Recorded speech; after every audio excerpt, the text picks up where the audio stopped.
पिसे, उपस्थित असणारे अरबाजजी शेख, तसंच उपस्थित असणारे तालुका अध्यक्ष इंदापूर राष्ट्रवादी श्री पाटील, महारुद्र भाऊ पाटील कार्याध्यक्ष, छायाताई असतील, अनिकेत भाऊ निंबाळकर असतील, आबासाहेबजी निंबाळकर असतील, उपस्थित असणारे सर्वच मान्यवर, सर्व पक्षाचे पदाधिकारी, ज्याच्यामध्ये साक्षीताई असतील, अशोक भाऊ डोगरे असतील, नितीन भाऊ शिंदे असतील, विवेक भाऊ असतील कोकरे, नीताताई, मोहित भाऊ, गणेश भाऊ, रविराजजी भाळे, शुभम, तसंच सोहेलजी खान, उपस्थित सर्व मान्यवर पदाधिकारी, कार्यकर्ते, पत्रकार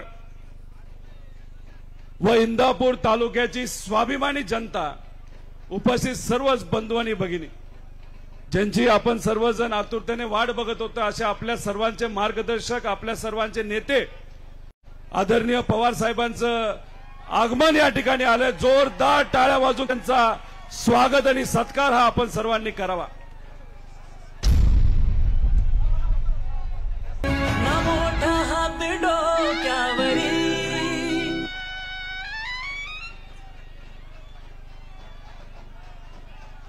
आदरणीय पवार साहेबांचा, पवार साहेब आप आगे बढ़ो, महाराष्ट्राचा बुलंद आवाज, महाराष्ट्राचा बुलंद आवाज, देशाचा बुलंद आवाज, पवार साहेब आप आगे बढ़ो.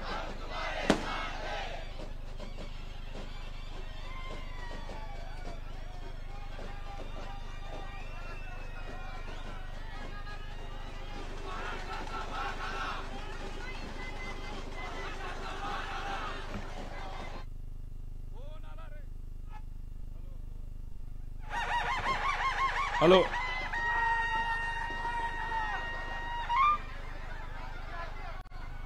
कोण आला रे, कोण आला, कोण आला रे, कोण आला, पवार साहेब तुम आगे बढ़ो, पवार साहेब तुम आगे बढ़ो.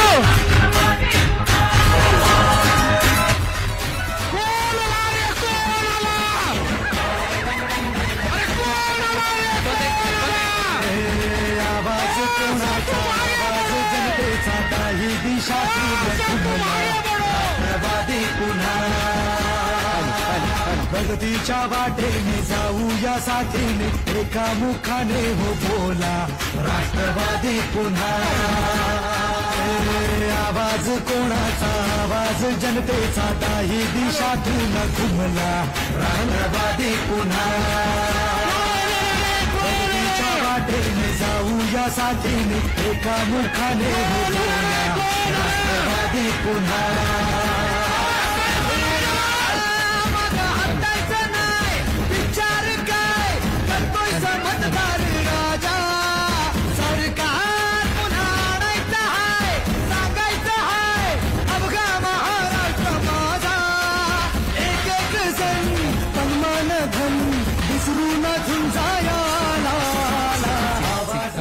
हॅलो हॅलो, कार्यकर्त्यांना नम्रतेची विनंती आहे, कृपया स्टेजवरती गर्दी करू नका. आपणास विनंती आहे.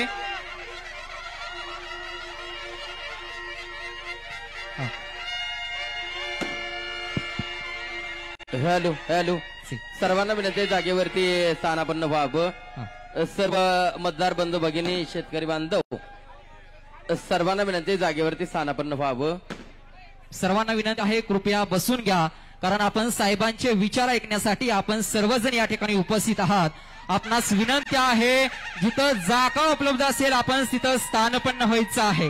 कृपया सर्वांना विनंती आहे, कृपया बसून घ्या. यानंतर मी दादांना विनंती करतोय की कृपया आपण आपलं भाषण चालू करायचं आहे. सन्माननीय रोहित दादा पवार. मला एकदा इथं आपल्या सर्वांना विनंती करायची की इथं असं कळालं आहे की काही लोक दमदाटी करतात, फोन करतात आणि म्हणतात कार्यक्रमाला जायचं नाही, सोशल मीडियावर ट्विट टाकली नाही तर सोशल मीडियावर साहेबांबद्दल एखादं चांगलं काहीतरी लिहिलं तर आपल्या या तालुक्यामध्ये काही लोकांना फोन येतात असं आम्हाला कळालंय. एकदा हे जे काय दमदाटी करणारी मलिदा गँग जी आहे त्यांना एकदा इथं आवाज आपला दिला पाहिजे. त्यामुळे त्या लोकांच्या कानापर्यंत आवाज गेला पाहिजे अशी घोषणा आपल्या सर्वांना द्यायची. देणार का नाही देणार? पवार साहेब आप आगे बढ़ो, महाराष्ट्राचा बुलंद आवाज, शरद पवार, या देशाचा बुलंद आवाज, शरद पवार, शरद पवार. हा आहे स्वाभिमानी जनतेचा आवाज. कोण आला रे, कोण आला, कोण आला रे, कोण आला, महाराष्ट्राचा बुलंद आवाज, महाराष्ट्राचा बुलंद आवाज. याला म्हणतात स्वाभिमानी लोकांचा आवाज. याला मलिदा गँगचा आवाज म्हणत नाही.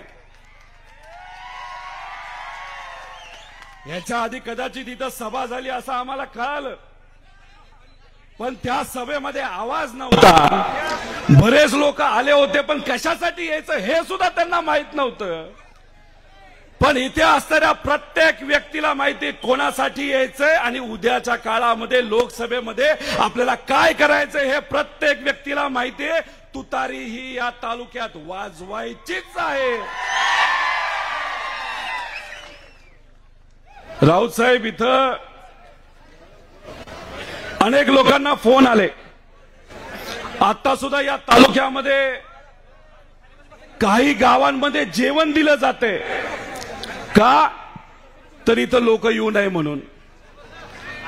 पण इथली लोक काय साधी आहेत काय? अहो, मालोजी राजांचं वास्तव या तालुक्यामध्ये होतं. या तालुक्याली आपल्याला पहिले छत्रपती दिले, छत्रपती शिवाजी महाराज. या तालुक्यामध्ये छत्रपती शिवाजी महाराजांचा विचार, पुण्यश्लोक अहिल्यादेवी होळकरांचा विचार, शिवशाहू फुले आंबेडकरांचा विचार, अण्णाभाऊ साठेंचा विचार हा लोकांच्या मध्ये, ध्यानामध्ये, रक्तामध्ये हा भिनलेला आहे.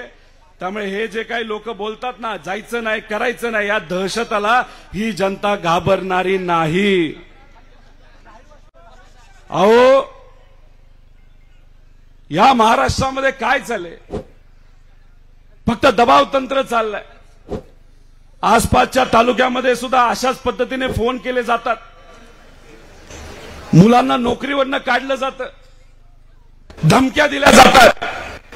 आणि हे धमक्या देणारे कोण आहेत? तर ही मलिदा गँग आहे. मलिदा गँग. मलिदा गँग माहिती ना काय असतात? ठराविकच लोक असतात, त्यांनाच कामं मिळतात, त्यांचंच भलं होतं, बाकी काही होत नाही. खरं तर आज आपण बघितलं तर आज हुतात्मा दिवस. शहीद भगतसिंग, शहीद सुखदेव, शहीद राजगुरू यांनी आपल्या लोकांसाठी, आपल्या देशासाठी, आपल्या मातीसाठी बलिदान दिलं. त्यांच्या विचाराला, त्यांच्या त्यागाला मी अभिवादन करतो. पण हा ब्रिटिश विचार काय होता? एक तर हा विचार अहंकारी होता. यांना फक्त नफेखोरी माहित होती. इथे असणाऱ्या मातीला, इथे असणाऱ्या लोकांना अडचणीत आणायचं आणि मग त्याच्यातून फक्त नफेखोरी करायची. तोडा आणि फोडा हे जे राजकारण आहे हे नवीन नाही. हे कधीपासून आहे? हे ब्रिटिश काळापासून आहे. ब्रिटिश गेले आणि या देशामध्ये आता नवीन कोण आलं तर बीजेपी आलंय. बीजेपीने पण तेच सुरू केले, तोडाफोडा. काल परवा मला माहित नाही, इथं एक भाजपचे फार मोठे नेते आले होते. नाव काय त्यांचं मी विसरलो. तुम्हाला माहितीये का? अहो, असं हे नाव कुणी दिलंय त्यांना मला माहित नाही. कुणी दिलंय नाव? हे आम्ही तरी दिलेलं नाही, हे नाव कुणी दिलंय? आता दादा कुठे आहेत? कोणाबरोबर आहेत? अरे वा वा वा, जुन्या गोष्टी सहज विसरून जाता. म्हणजे तुम्ही कोणाबद्दल टीका करत होता, कोणाच्या विरोधात टीका करत होता, हे तुम्ही विसरला. विसरून जाणारच ना तुम्ही. ज्या व्यक्तीला आपल्याला राजकारणात आलं, ज्या व्यक्तीमुळे आपण मोठं झालो, ज्या व्यक्तीमुळे पवार कुटुंबाला नाव मिळालं या देशामध्ये, त्या व्यक्तीला सत्तेसाठी स्वार्थासाठी जर तुम्ही सोडत असाल तर मग हे विरोध तुम्ही जे भाजपच्या विरोधात केलेले हे तुम्ही तर नक्कीच विसरून जाल. अहो हे जे काय चंद्रकांत दादा पाटील काय बोलले, कोणाला संपवायचंय त्यांना? राजकीय दृष्टिकोनातून आदरणीय पवार साहेबांना त्यांना संपवायचं हे बोलले होते का नव्हते? त्यामुळे जे आपले त्यांची चूक आहे का नाही हे मला सांगता येणार नाही. मी एवढा मोठा नाही, मी लहान कार्यकर्ता आहे. पण एक गोष्ट तुम्हाला सर्वांना सांगतो, आपल्याच लोकांना तिकडे घेऊन त्यांच्या खांद्यावर बंदूक जर कोण ठेवत असेल तर हे भाजपचे लोक ठेवत आहेत. अहो 50-60 वर्ष या राज्यामध्ये भाजपला काय आणता आलं नाही, सत्ता येता आलं नाही, त्याचं मुख्य कारण कोण असेल तर ते आदरणीय पवार साहेब आहेत. काँग्रेसचा विचार आहे, राष्ट्रवादीचा विचार आहे. आणि आज आपल्याला साथ देण्यासाठी बाळासाहेबांच्या विचारांनी चालणारी, उद्धव ठाकरे साहेबांच्या मार्गदर्शनाने आज काम करणारी आपली शिवसेना सुद्धा आपल्या मदतीला आहे. आणि मग हे जे विचार आहेत, हे विचार भाजपला गेल्या 50 वर्षामध्ये संपवता आले नाहीत. आणि जे 50 वर्षात जमलं नाही ते आपल्याच लोकांच्या माध्यमातून इथं केलं जातंय. खांदा आपल्याच लोकांचा, बंदूक भाजपची, गोळी भाजपची, आणि निशाणा कोणावर तर पवार साहेबांवर. हे आपण खपून घेणार का? खपून घेणार का? हे भाजपचे षडयंत्र आहे विचार संपवण्याचा. जो विचार आपण सर्वांनी जपला, ज्याला ताकद दिली, आदरणीय पवार साहेबांनी नेहमी नेहमी आपल्या सर्वांचा विचार केला. आणि विकास करत असताना MIDC इथं आणली, बिल्ड कारखाना इथं आणला, वालचंदनगर कारखान्याला जेव्हा जेव्हा अडचण आली तर ती अडचण कुणी सोडवली असेल तर ते आदरणीय पवार साहेब आहेत. इथं असणाऱ्या ऊस उत्पादक शेतकऱ्याला पूर्वीच्या काळामध्ये जेव्हा अडचण येत होती तेव्हा साहेबांनी पुढाकार घेतला. बँकेचं लोन असेल, एथेनॉलचं धोरण असेल, साखरेचे भाव पडल्यानंतर त्या साखरेला भाव कसे मिळतील आणि आमच्या इथं असणाऱ्या शेतकऱ्याला 4 पैसे उसाला कसे मिळतील यासाठी आदरणीय पवार साहेबांनी नेहमी नेहमी प्रयत्न केलेले आहेत. त्या काळामध्ये बीजेपीचा कारखाना असू द्या, नाही तर दुसऱ्या कुठल्याही पक्षाचा, नाही तर आपला कारखाना असू द्या, त्यांना नेहमी नेहमी मदत करण्याची भूमिका ही आदरणीय पवार साहेबांनी घेतली. का? कारखाना कोण चालवतं याच्यापेक्षा कारखाना कोणाचा म्हणजे लोकांचा आहे. इथल्या लोकांचा जर कारखाना असेल, इथल्या शेतकऱ्याचा कारखाना असेल तर त्याला मदतच केली पाहिजे. या भूमिकेमध्ये पवार साहेब हे नेहमी नेहमी राहिलेत. ह्याला विकास म्हणतो. शाळा उघडणं असेल, आरोग्याच्या बाबतीत काम करणं असेल, ह्याला आपण विकास म्हणतो. आजच्या काळामध्ये जे आपल्याकडे होते आणि आज सत्तेत गेला त्यांचा विकास फार भन्नाट आहे हो. काल सकाळी मी एक प्रेस कॉन्फरन्स घेतली. प्रेस कॉन्फरन्समध्ये 2 मुद्दे घेतले. आदिवासी समाजाच्या मुलामुलींचे घेतले आणि SC समाजाची जी मुलं मुली कॉलेज आणि शाळेमध्ये आज राहतात, हॉस्टेलला शिकतात, त्यांचा आहाराचा आणि दुधाचा विषय घेतला होता. आता या दोन्ही विषयामध्ये कुणी राजकारण केलं पाहिजे का? कुणी मलिदा खाल्ला पाहिजे का? अहो या दोन्ही करारामध्ये जे नेते आपल्याकडे होते आणि आज सत्तेत गेलेले आहेत त्यांच्या मित्रांच्या कंपनीला 100 कोटीचा मलिदा तिथं मिळालेला आहे. आणि हे सगळे पुरावे तिथं आम्ही सगळ्यांनी मिळून दिलेले आहेत. अहो दुधाचा भाव आज तुमचा किती आहे? किती आहे? 100 आहे का 140 आहे? किती आहे? अहो काल एक अशी कंपनी जे आपल्याकडे होते आता पलीकडे गेलेत, त्यांच्या मित्राच्या कंपनीला दुधाचा करार किती रुपयाचा मिळाला माहितीये? 143 रुपये. आणि त्याच्या एका लिटर मागे त्यांना किती नफा आहे? 70 रुपये एका दुधाच्या लिटर मागे. 70 रुपये. तुम्हाला विकासच करायचा होता ना, मग द्या ना आमच्या शेतकऱ्याला 10 रुपये 15 रुपये असंच डायरेक्ट अटीतटी न टाकता. दुधाचे भाव जे 25 आहेत न्या 40 वर. ह्याला आम्ही विकास म्हणतो. स्वतःच्या एखाद्या जवळच्या कंपनीला 70 रुपयाचा नफा 80 कोटीचा नफा देऊन तुम्ही तिथं जाऊन जर म्हणत असाल पवार साहेबांनी आम्हाला काय दिलं, पवार साहेबांनी तुम्हाला काय दिलं हे आम्हाला माहित नाही, कदाचित लोकांना माहिती आहे. पण पवार साहेबांनी नेहमी शेतकऱ्याचा विचार केला. दुधाची अडचण होती तेव्हा काय केलं साहेबांनी, दुधाची पावडर भारताच्या बाहेर नेलं. महाराष्ट्राचं दूध महाराष्ट्राच्या बाहेर नेलं आणि नंतर आपल्याला तिथं मदत ही भावाच्या बाबतीत होत होती. अहो समाज कल्याणच्या कॉन्ट्रॅक्टमध्ये कोल्हापूरचा एक नेता जो आदरणीय पवार साहेबांबरोबर होता त्यांच्या कंपनीला 200 कोटीचा मलिदा मिळाला. 200 कोटीचा. म्हणजे हा तुमचा विकास. अरे हे फक्त नेत्याच्या बाबतीत चाललंय असं नाही. मला एक पत्र मिळालं आल्या हे पत्र आहे स्वाभिमानी इंदापूरकर. काय सांगितलंय म्हणजे मी ऐकूनच वेडा झालो. ते म्हणाले इथं विकासाची कामं आली पण प्रत्येक कामामध्ये 20% कमिशन घेतलं जातं. 20% कमिशन. किती खरंय का खोटंय, खरंय का खोटंय. किती कोटीची कामं आली हो इथं. मी ऐकलं रोडची 700 कोटीची कामं आली. माझं गणित चुकतंय, मला जमत नाही गणित. 700 कोटी 20% किती होतं. 140 कोटी कोणाला मिळाले मला माहित नाही, ते तुम्हाला माहित असेल, तुम्ही रोज इथं राहता. मग विकास कोणाचा झाला सांगा, विकास कोणाचा झाला. हा अहो मला तर एक माणूस कांदलगावचा भेटला. तो म्हणला आमच्याकडे रोड झालेत. म्हणलं चांगली गोष्ट आहे. ते म्हणलं कागदावरच झालेत. म्हणजे काय, पैसे काढले पण रोड नाही झाले. असं झालंय का. कांदलगावचं कुणी आहे का इथं, झालं का असं. रोड दिसलेत का, नाही रोड नाही झाले पण पैसे निघाले. अहो मला असं कळालं की इथं बरेच खडी मशीन आहेत का, असतील आपल्या युवा कार्यकर्त्यांचे असतील ना. गरीबाचं एखादं पोरग त्याला हाताला काम दिलं असेल. आहे का खडी मशीन इथं, आहे कोणाची आहे. अरे विकास चाललाय राव. 98% लोक राहिली बाजूला आणि 2% लोकांचा विकास मात्र भरपूर चाललेला आहे. मला तुम्ही सांगा जल जीवन मिशनची इथं कामं चालले का. सुप्रियाताईंनी त्याचा पाठपुरावा केला होता आणि या मतदारसंघामध्ये मोठ्या प्रमाणात निधी महाविकास आघाडीच्या काळामध्ये आला होता.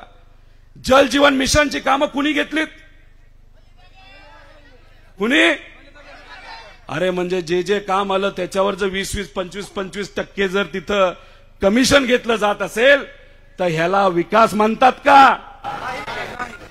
मग जर काही लोक फक्त मोठी होत असतील आणि तुम्हाला जो फोन येतो साहेबांच्या कार्यक्रमाला जाऊ नका, सुप्रियाताईंच्या कार्यक्रमाला जाऊ नका, हा फोन कोण करतं, कोण करतं तुम्ही मला सांगा. मलिदा गँगच करते ना. मग अशा पद्धतीने ठराविक लोकांनाच तुम्ही मोठं करणार असाल तर हे लोकांना कसं पटेल. वेगळ्या वेगळ्या गावामध्ये तुम्ही जाता, गरीब लोकांना एकत्रित आणता आणि मंदिरामध्ये शपथा घ्यायला लावता. आणि शपथा त्यांनी कशासाठी घ्यायच्या, तुम्ही मलिदा गँगला मोठं कराल म्हणून त्यांनी शपथा घ्यायच्या का. अरे काय चाललंय या मतदारसंघामध्ये. मी तुम्हाला सांगतो हे योग्य नाही. स्वतःचा विचार केला पाहिजे. अहो तुम्हाला फोन येतात तुमच्यावर कारवाई होती, मग आमच्यावर कारवाई होत नाही का. इथं राऊत साहेबांवर कारवाई झाली नाही का. किती महिने ते जेलमध्ये होते का नव्हते. कोणासाठी होते, तुमच्या आमच्यासाठी होते.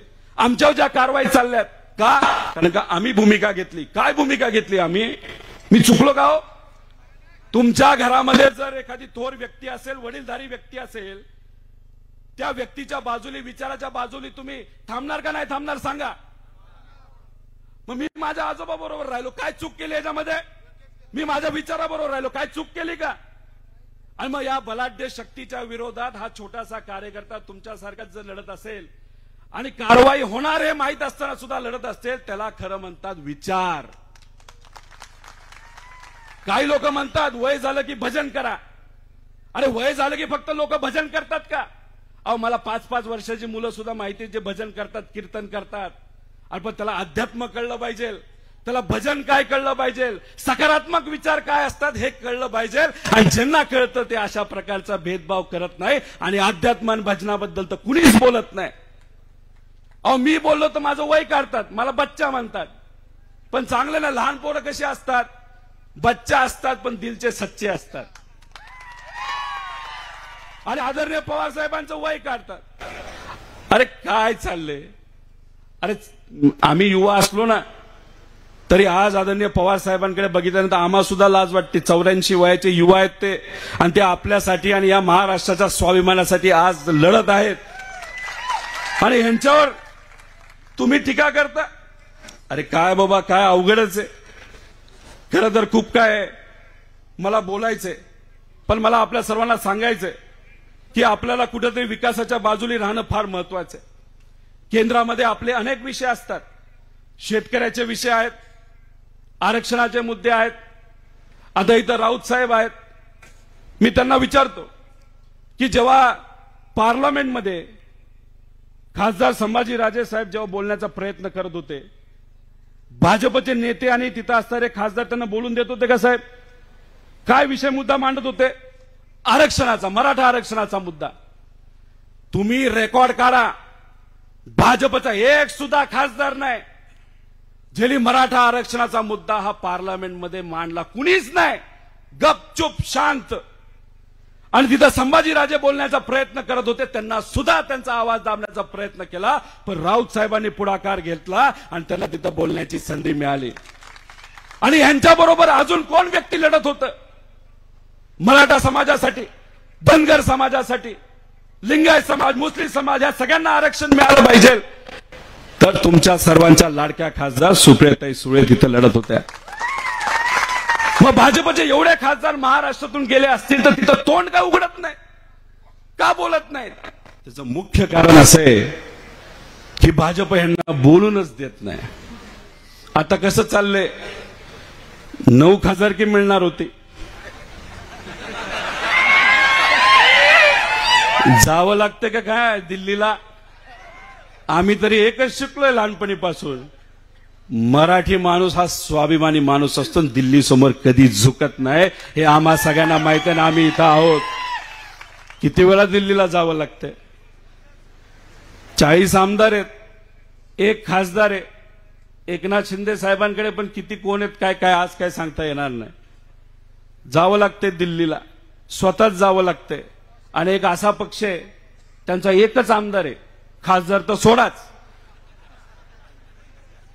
त्या पक्षाला तिथं बोलवण्यासाठी पण त्यांचे मोठे मोठे नेते येतात.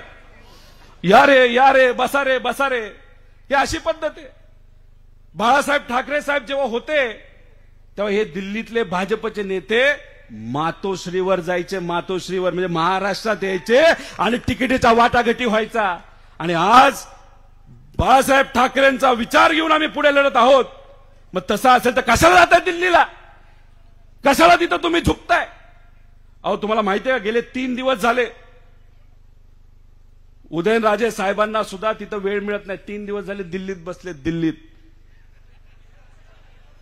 अहो त्यांच्याबद्दलचा आदर आहे आम्हाला. ते ज्या घराण्यातून येतो त्या घराणा म्हणजे आमच्यासाठी फार मोठं आहे.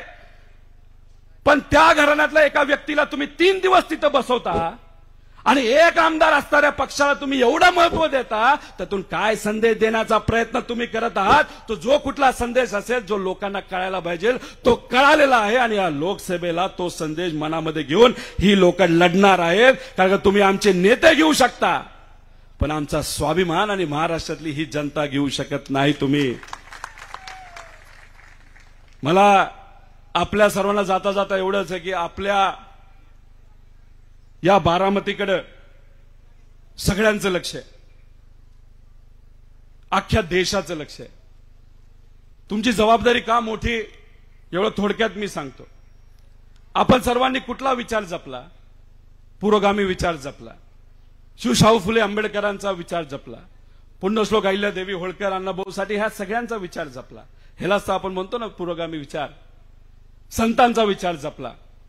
आणि आज तिथं जर भाजप कुटुंब फोडत असेल, पार्टी फोडत असेल, आपल्याच एका व्यक्तीला तिकडे घेऊन जात असतील आणि इथं आपल्या पुरोगामी विचाराला आणि पवार साहेबांना आणि पवार साहेबांच्या विचाराला जर हरवण्याचा प्रयत्न इथं या बारामतीमध्ये करत असतील, तर मग ही लढाई नेत्यांची आणि पदाधिकाऱ्यांची आहे का लोकांची आहे? कोणाचे हात वर करून सांगा, लोकांचे आहे का नाही? अरे काय राव, पुढचे सगळे हात वर करतात, मागचे तर करतच नाही. हात वर करून सांगा, ही लोकांची लढाई का पदाधिकाऱ्यांची लढाई आहे? अख्ख्या देशाला दाखवून द्यायचंय महाराष्ट्रातला प्रत्येक व्यक्ती आणि आधीची पिढी ही पुरोगामी विचारासाठी लढली, छत्रपती शिवाजी महाराजांच्या विचाराने लढली, आणि आम्ही त्या विचाराने आजपर्यंत लढलो असेल तर तुमचा प्रतिगामी भाजपचा विचार, त्यांनी कितीही पैसा खर्च करा, कितीही ताकद लावा, पण आम्ही इथं आमचा विचार म्हणजे पुरोगामी विचारालाच मतदान करणार, हे अख्ख्या देशाला दाखवण्याची वेळ आज या ठिकाणी आलेली आहे. आणि प्रत्येक व्यक्तीला मला सांगायचंय की हा जो निर्णय घेतलाय आम्ही सर्वांनी, ते एका संस्कृतीतून घेतलेला आहे. माझ्यावर प्रेशर होतं, ठीक आहे, कारवाई वगैरे त्या आहेत, पण जेव्हा ही घटना घडली, जेव्हा मी घरी गेलो, तेव्हा माझा मुलगा 6 वर्षाचा आहे, माझी मुलगी 10 वर्षाची आहे. या वयामध्ये सुद्धा त्यांना ईडी काय हे माहिती आहे. बघा काय परिस्थिती झाली. लहान पोरग दुसरीत सुद्धा गेलं नाही, त्याला ईडी माहिती. पण लहान मुलांनी काय सांगितलं माहितीये का? मी का म्हणतो माहितीये, बच्चा बन दिल का सच्चा का असतो. लहान पोरं मला काय म्हणतात माहिती का? मला धमकी देतात, काय निर्णय घेणार आहेस? माझी मुलं, मी माझ्या आई वडिलांचं पत्नीचं तर बोलतच नाही. लहान पोरं काय निर्णय घेणार आहे? म्हणलं बाबा वेगळाच थाट आहे यांचा. मी आजोबा बरोबर राहणार आहे. नक्की पंजोबा बरोबर राहणार का? मी म्हणलं हो राहणार. जर पंजोबाची साथ सोडली तर आम्ही तुझ्याशी बोलणार नाही, अशी लहान पोरं मला सांगतात. अहो, बाप झाल्यापासून मी विचार करतोय, आणि ही घटना घडल्यानंतर, की समजा मी आज जर माझ्या आजोबाबद्दल मी वेगळ्या पद्धतीने वागलो, ज्यांनी मला विचार दिला, आदर दिला, शिकवलं, त्यांना जर आज सोडून मी सत्तेत गेलो, स्वार्थासाठी जर दुसऱ्या विचाराबरोबर गेलो, तर 10-15 वर्षानंतर ही लहान पोरं जी माझ्या निर्णयाकडे बघत आहेत, तर उद्या जाऊन कदाचित ते मलाही म्हणतील, तू तुझ्या आजोबा बरोबर नाही राहिला, आम्हाला तुझ्या बरोबर राहायचं नाही. असं होऊ शकतं का? नाही होऊ शकतं. ह्यालाच तर विचार म्हणतात. आणि हे विचार या पिढीसाठी नसतात. तो आपल्याला एक संदेश द्यावा लागतो पुढच्या पिढीला. आणि आज ती वेळ आलेली आहे संदेश द्यायची, की तुम्ही सत्तेसाठी, स्वहितासाठी विचार आणि पक्ष सोडून गेला असला, कुटुंबाला सोडून गेला असला, तरी जनता ही पवार साहेबांचं कुटुंब आहे. अहो, वड मोठा झाला तरी त्याच्या पारंब्या असतात. भाजपला मला सांगायचं, 1-2 पारंब्या तुम्ही काढल्या म्हणजे काय वडाला काय अडचण येत नाही.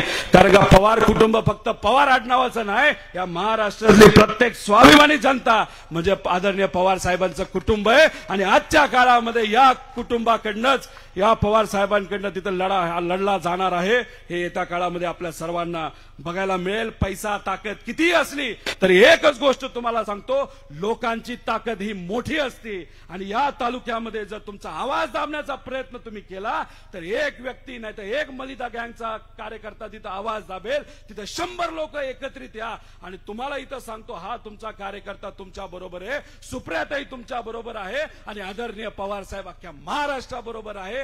एवढंच या ठिकाणी सांगतो आणि थांबतो. जय हिंद, जय महाराष्ट्र, जय स्वाभिमान.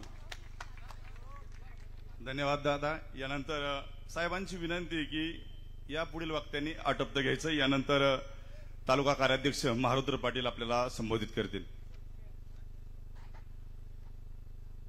आजच्या या भव्य अशा शेतकरी मेळाव्यासाठी उपस्थित असलेले शेतकऱ्यांचे दैवत, आपल्या सर्वांचे दैवत आदरणीय पवार साहेब, शिवसेनेची मुलूक मैदानी तोप आदरणीय संजयजी राऊत साहेब, काँग्रेसचे नेते आदरणीय बाळासाहेब थोरात साहेब, आपल्या बारामती लोकसभा मतदारसंघाच्या खासदार आदरणीय संसदरत्न सौ सुप्रियाताई सुळे साहेब, भोरचे आमदार संग्रामदादा थोपटे, पुरंदरचे आमदार संजयजी जगताप, आणि सन्माननीय आणि कर्जतचे आमदार रोहितदादा पवार, सन्माननीय व्यासपीठ साहेब. मला का एवढंच सांगायचंय की गेल्या आठवड्यामध्ये आपण या ठिकाणी शेतकरी मेळाव्याचं नियोजन केलं होतं, परंतु ह्या आठवड्यामध्ये गेल्या 3-4 दिवसापासून हा मेळावा यशस्वी होऊ नये म्हणून काही लोकांनी, म्हणजे इंदापूर तालुक्याचे आमदार माननीय दत्तात्रय भरणे यांनी काल मीटिंग बोलवली आणि आज सकाळपर्यंत महिला बचत गट असतील, गावोगाव निधी टाकलेला असेल, त्यांना दम देण्याचं काम सकाळी 10 वाजेपर्यंत चालू होतं. जर तुम्ही आज या मेळाव्याला गेला तर तुमचा निधी आम्ही दुसरीकडे वळवू. पण समोर बसलेली ही स्वाभिमानी जनता आणि आदरणीय साहेब, तुम्हाला एक सांगायचंय की आज आपल्याकडं मोठा जरी कार्यकर्ता नसला तर जवळजवळ 200 कार्यकर्त्याची टीम आपल्या ह्या इंदापूर तालुक्यामध्ये आहेत आणि हे सर्व स्वाभिमानी कार्यकर्ते आहेत. ह्याच्यातला एकही लाभार्थी नाही किंवा ठेकेदार नाही आणि त्या सर्वांच्या जीवावर आम्ही ह्या मेळाव्याचं नियोजन केलं आणि त्याच्यासाठी ह्या इंदापूर तालुक्यातील जी एवढ्या मोठ्या प्रमाणामध्ये जे स्वाभिमानी जनता आलेली आहे साहेब, ही सर्व आपणावर प्रेम करणारी आहे आणि म्हणून साहेब भविष्यकाळ हा संघर्षाचा आहे. ह्या संघर्षाच्या काळामध्ये इंदापूर तालुक्याच्या जनतेच्या पाठीमागं आणि इंदापूर तालुक्यातील कार्यकर्त्याच्या पाठीमागं आपण राहाल अशी ग्वाही सर्व इंदापूर तालुक्यातील जनतेला आणि राष्ट्रवादी काँग्रेस पार्टी आपल्या पक्षातील सर्व कार्यकर्त्यांना देतो आणि थांबतो. जय हिंद, जय महाराष्ट्र.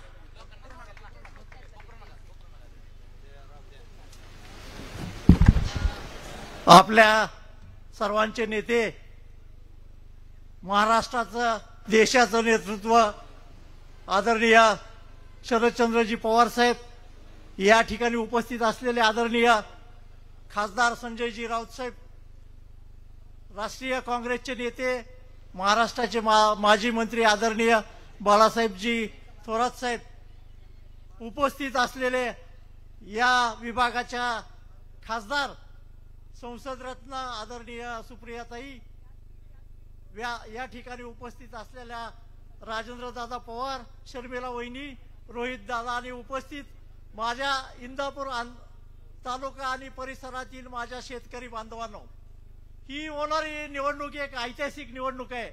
या निवडणुकीनंतर देशात लोकशाही राहते का नाही असा प्रश्न निर्माण झालेला आहे. काल आपण वाचलं असेल, सुप्रीम कोर्टाने सांगून सुद्धा एका मंत्र्याला राज्यपालाने शपथ दिली नाही की ज्या सुप्रीम कोर्टावर देश चालतो, देशातलं सर्वोच्च स्थान न्यायपीठ आहे, त्याचं सुद्धा या भारतीय जनता पक्षाने नेमलेले राज्यपाल जर ऐकत नसतील तर तुमचं आमचं काय होईल हा प्रश्न आहे. म्हणून मला या वेळची निवडणूक ही वेगळी आहे. या निवडणुकीनंतर खऱ्या अर्थानं या निवडणुकीनंतर देशात लोकशाही राहणार की हुकुमशाही येणार याचा फैसला होणार आहे. म्हणून मला सर्वांना काळजी घ्यायची की येणाऱ्या निवडणुकीत आपल्या देशाचे नेते आदरणीय पवार साहेबांनी या हुकुमशाही फॅसिस्ट वृत्तीविरुद्ध जो एल्गार पुकारलेला आहे त्या जन आंदोलनाला पाठिंबा देण्यासाठी आम्ही सर्वांनी पाठीशी उभं राहावं. आदरणीय पवार साहेब देतील त्या उमेदवाराची प्रचंड मताने विजयी करावं अशी मी आपल्याला विनंती करतो. आपल्या संसद रत्न खासदार सुप्रियाताई सुळे यांचं जे चिन्ह आहे तुतारी, या तुतारी चिन्हासमोरील बटन दाबून आपण त्यांना प्रचंड मताने विजयी करावं असं मी राष्ट्रवादी काँग्रेसचा अध्यक्ष इंदापूर तालुका या नात्यानं आपल्याला नम्रपणे आवाहन करतो आणि माझं मनोगत संपवतो. जय हिंद, जय महाराष्ट्र. यानंतर आपल्याला सुप्रियाताई सुळे मार्गदर्शन करतील. नमस्कार. आदरणीय पवार साहेब, माननीय राऊत साहेब, माननीय बाळासाहेब थोरात, संजय भाऊ जगताप, रोहित दादा, राजू दादा, शर्मिला वहिनी, जगन्नाथ बापू, विकास लवांडे, रविकांत वरपे, सक्षना सलगर, पंडित कांबळे, महादेव बालगुडे, भारतीताई, शरद सूर्यवंशी, अमोल देवकाते, सागर मिसाळ, शिवाजीराव जांभूळकर, सोपानराव मस्के, दादासाहेब थोरात, राहुल मखरे, दत्तात्रय धावपटे, अमोल बिसे, अरबाज शेख, तेजसिंग पाटील, महारुद्र पाटील, छायाती, अनिकेत निंबाळकर, आबासाहेब निंबाळकर, साक्षीताई पलांगे, सोमनाथ धोंगे, शिवाजी बापू खटकाळे, भीमराव अण्णा भोसले, व्यासपीठावरील सर्वच मान्यवरांना उपस्थित बंधू आणि भगिनी, खरं तर आज चौथ्यांदा या व्यासपीठावरनं मला पुन्हा एकदा या भागाची लोकप्रतिनिधी व्हायची संधी द्या ही विनम्र विनंती करायला मी आलेले आहे. तमाम इंदापूरकरांचे मी मनपूर्वक आभार मानते की 3 वेळा मोठ्या संख्येने आपण मतदान करून मला दिल्लीला जायची संधी दिली त्याबद्दल तुमचे मनपूर्वक आभार मानते आणि ऋण मी आयुष्यभर विसरणार नाही हेही सांगते. इंदापूरकरांनी माझ्या विरोधातला उमेदवार कुठलाही असला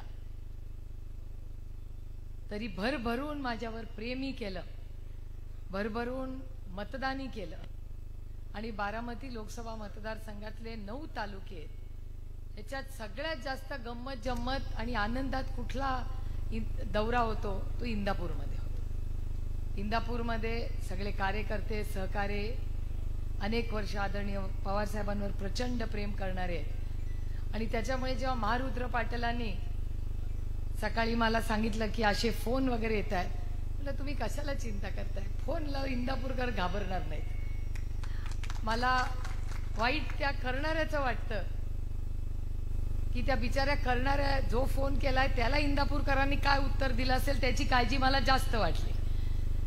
कारण का हा स्वाभिमानी आणि आदरणीय पवार साहेबांवर प्रचंड प्रेम करणारा हा तालुका आहे. बोरीचे लोक आलेत का नाही मला माहिती नाही, आलेत का? बोरीवाले आहेत सगळे आले. बोरीचं आणि एक वेगळं नातं आहे, सणसरचं आमचं एक वेगळं नातं आहे. प्रत्येक कोपऱ्यामध्ये गावामध्ये काही ना काहीतरी ऋणानं बंद आहेत. म्हणजे तुम्हाला आठवत असेल की बोरीमध्ये जेव्हा अवकाळी पाऊस झाला होता तेव्हा सकाळी 6 वाजता आदरणीय पवार साहेब तिथे पोहोचले होते, हे तुम्हाला सगळ्यांना आठवत असेल.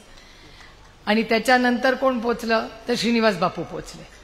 कारण का बोरीमध्ये सगळ्यात जास्त सगळं त्या भागात शिकल्यामुळे बापूंचे प्रचंड प्रेमाचे मित्र परिवार हा सगळा इंदापूरमध्ये आहे. आज इथे शर्मिला वहिनी आल्यात, त्याही खाली बसल्या आहेत. इंदापूरकरांनी जेवढं प्रेम मला दिलं तेवढंच प्रेम बापूंना आणि शर्मिला वहिनींना आणि राजूदादांनाही नंदा वहिनींना दिलं, हेही मी मान्य करते. प्रचंड कुटुंबाचं प्रेम आहे आणि हे काय वैयक्तिक आमचं पवार कुटुंब म्हणून नाही, प्रत्येकाची एक नाती आहे प्रत्येकाबरोबर. या भागाचा अनेक वर्ष आम्ही एकत्र विकास केला, काही राजकीय बदल ह्याच्यात झाले, पण आम्ही कधीही कुठल्याही इलेक्शनमध्ये आमचे वैयक्तिक नाती त्याच्यात कधी कटुता आणली नाही. कधी मी आत्ताच संजय भाऊंना सांगत होते की म्हणलं या इलेक्शनमध्ये काय झालंय कळेन असं झालंय. मी 3 इलेक्शन लढले, मागच्या वेळेस तर कुल कुटुंब माझ्या विरोधात लढलं, पण मी राहुल कुल आणि त्यांच्या बायकोचं मनापासून कौतुकही करते की त्या इलेक्शनमध्ये कधीही पातळी सोडून ना मी त्यांच्यावर टीका आणि त्यांनी तर केलीच नाही माझ्यावर टीका. इतकं सुसंस्कृत इलेक्शन झालं मागच्या वेळेस. 3 वेळा लढले, 3ही कॅन्डिडेट्स, पण ह्यावेळेस काय गडबड झाली हे कळत नाही. कालच माझ्यावर टीका झाली कारण का मी रोहित आणि युगेंद्र पवार पहिल्यांदा प्रचार करतायत. आजोबाबा उभे राहिले आहेत, आत्याचा प्रचार करत फिरतायत. फिरता फिरता गावात 2 ठिकाणी त्यांचा रस्ता अडवण्यात आला. आता हा मुलगा लोकशाही पद्धतीने शांततेच्या मार्गाने पक्षाचा प्रचार करतोय, काय चुकलं त्याचं मला सांगा. आणि त्याच्यावर माझ्यावर टीका झाली की यांनी काय मागितलं तर यांनी मुलासाठी सिक्युरिटी मागितली. मला सांगा की तुमच्या घरातली आपल्या घरातली कुठलीही मुलं, आता तुमची मुलं काय माझी मुलं नाहीत, ही मुलं काय माझी नाही आहेत, तर ह्या कुठल्याही मुलावर जर कोणी हल्ला केला, त्याला दमदाटी केली तर त्या आईचा कोण विचार करेल का नाही. शर्मिला वहिनी आल्यात नाही ते पोराला दमदाटी होत असली तरी टीका करताना इतकी पातळी सोडावी हे काय संस्कार आहेत. एखादा मुलगा युवा पिढीमधला प्रचार अतिशय साध्यापणाने करतोय आणि तुम्ही दमदाटी करणार. आज तर एका चॅनलवर मी बातमी बघितली की पवार साहेबांच्या सभेला जाऊ नका असं लोकांना चाललंय. मला त्यांना सांगायचंय हा इंदापूर तालुका आहे, इथे पवार साहेबांच्यावर प्रेम करणारे लोक इतके आहेत ते तुमच्या फोनला घाबरणार नाहीत, तुमच्या धमकीला घाबरणार नाहीत. आता तुम्ही तुमचं बघा, कारण का कार्यक्रम इथे होणार नाहीये, करेक्ट कार्यक्रम तुमचा विधानसभेत होईल याची चिंता तुम्ही करा.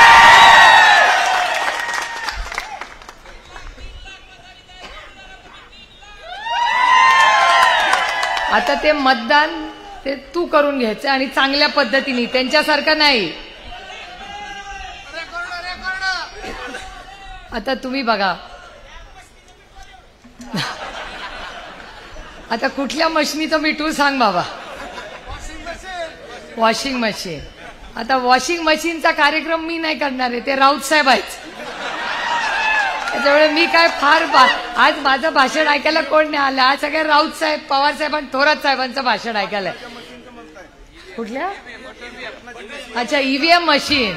मला वाटलं आजकाल वॉशिंग मशीन, खडी मशीन, ईव्हीएमचं मशीन, काय काय करू बाई या मशीनचं, असा प्रॉब्लेम झालाय. पण आज तुम्ही बघताय, कुठे गेला आपला तो, इथे बसलाय बघा हा राहुल का इथे आलाय, त्याच्या बघा गळ्यात कांदा आणि दूध आहे. तो का लढतोय? हा आपल्यापैकीच राहुल एका शेतकऱ्याच्या कष्ट करण्याचा सुपुत्र आहे. त्याला भाषण करायची इच्छा होती. काय? त्याला कांद्याला भाव मिळत नाही, त्याच्या दुधाला भाव मिळत नाही, म्हणून हा मुलगा आज संपूर्ण महाराष्ट्रात रान पेटवत आहे. कारण का त्याच्या वडिलांच्या कष्टाला भाव नाहीये, ना कांद्याला भाव आहे ना दुधाला भाव आहे. आता हे नका 8 रुपये 10 रुपयांनी कांदा विकलाय. आणि खर्च किती आला? किती? एकरी ₹1,00,000 खर्च, हातात पडले 40,000 रुपये. म्हणजे 60,000 रुपयाचा घाटा झाला, तोटा झाला एका एकराला. आणि दुधाचं 24 रुपये 25 रुपये लिटर.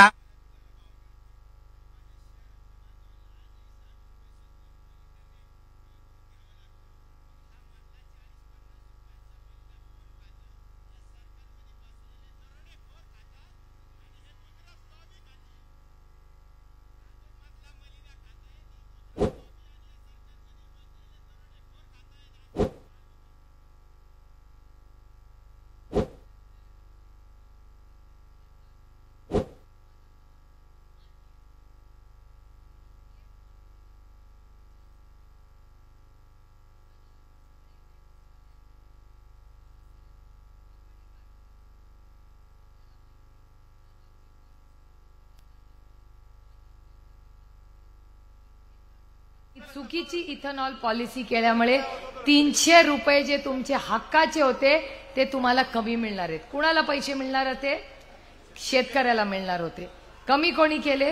केंद्र सरकारने केले. त्याच्यामुळे तुम्हाला निर्णय घ्यायचा आहे की तुम्हाला या सरकार बदलायचं आहे का नाही.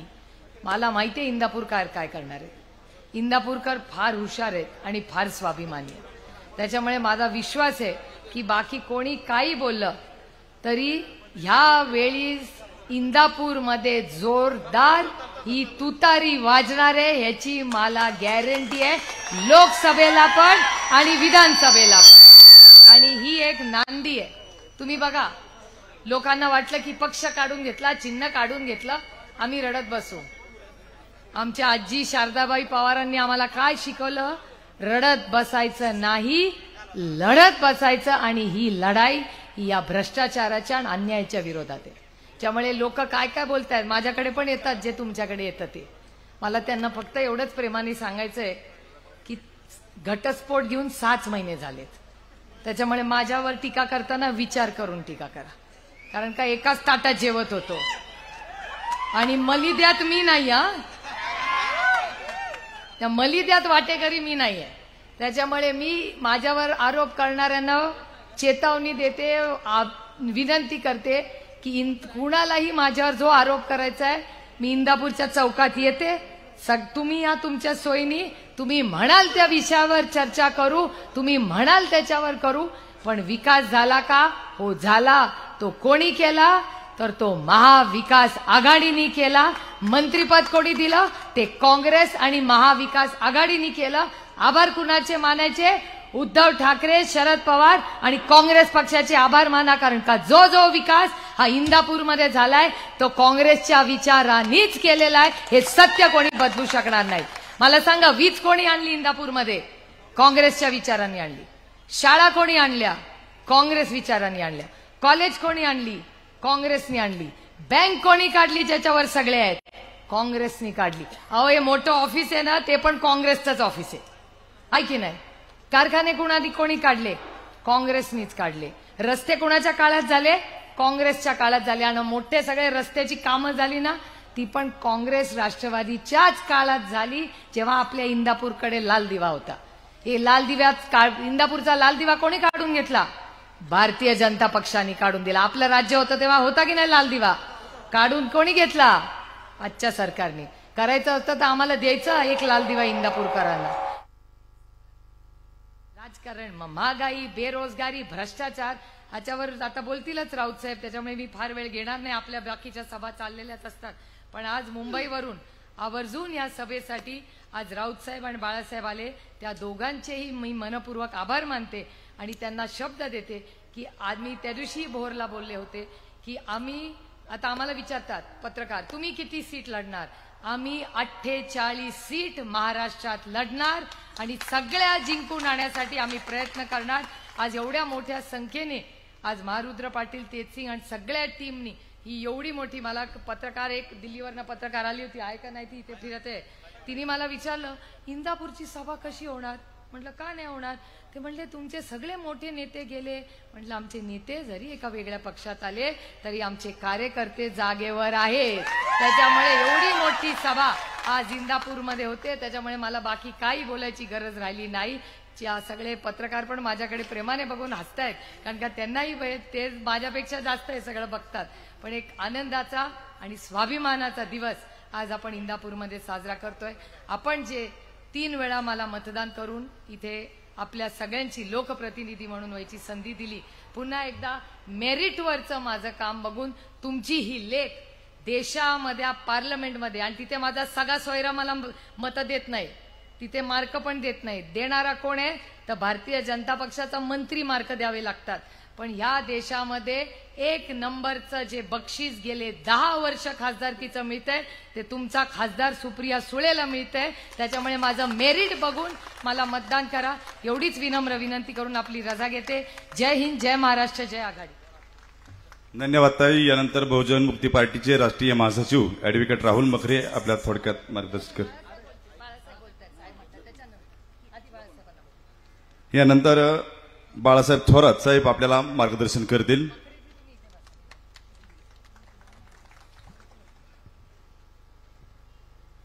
आजच्या होत असलेल्या सभेसाठी उपस्थित असलेले आपल्या सर्वांचे आदरणीय शरदचंद्रजी पवार साहेब, ज्यांना मुलूक मैदान तोप म्हणतात आघाडीची. मी त्या दिवशी म्हटलं की AK-47 घेतलेले, आणि नुसते तसे नाही, आता मी म्हणाल का शार्प शूटर आहे. शार्प शूटर माहिती का तुम्हाला? शार्प शूटर म्हणजे नेमकी गोळी घालणार. असे माननीय खासदार संजयजी राऊत, माननीय खासदार सुप्रियाताई सुळे, इथे उपस्थित असलेले काँग्रेस पक्षाचे जिल्ह्याचे अध्यक्ष आमदार संजयजी जगताप, आमदार रोहितजी पवार, माननीय राजेंद्रदादा पवार, जगन्नाथजी शेवाळे, प्रकाशजी मस्के, इंदापूर आणि पुरंदर आणि सगळ्या परिसरातून आणि जिल्ह्यातून आलेले आमचे तालुका काँग्रेसचे कार्यकर्ते, उपस्थित असलेली सर्व पदाधिकारी, कार्यकर्ते, सर्व बंधू आणि भगिनी, हे पटांगण माझ्या फार ओळखीचं आहे. अनेक कार्यक्रम आम्ही केले, पण आजचा कार्यक्रम वेगळाच आहे. परंतु हा कार्यक्रम करत असताना काही दुःख सुद्धा मनामध्ये आहे की असा कार्यक्रम करण्याची वेळ येईल असं वाटलं नव्हतं. एकत्र असावं, एकत्र लढावं आणि विचाराकरता लढावं, तत्वाकरता लढावं, हे सांगणारे आमचे वडीलधारे आहेत, सर्व आहे. परंतु आजची लढाई ही जे विचारधारा सांगत होते ते वेगळ्या विचारधारेला जाऊन बसले. जे तत्व सांगतात त्या तत्वाच्या विरोधी आज गेलेले दिसत आहेत आणि आमच्या म्हणणाऱ्यांच्या विरुद्धच आम्हाला लढाई करावी लागते. परंतु श्रीकृष्णानं अर्जुनाला जे सांगितलं ते गीतेमध्ये आम्ही सुद्धा वाचलेलं आहे. कारण जे सुप्रियाताईंचं भाषण आपण सर्वांनी ऐकलं. अनेक वर्ष सुप्रियाताईंना तुम्ही सर्वजण चांगल्या पद्धतीने ओळखता.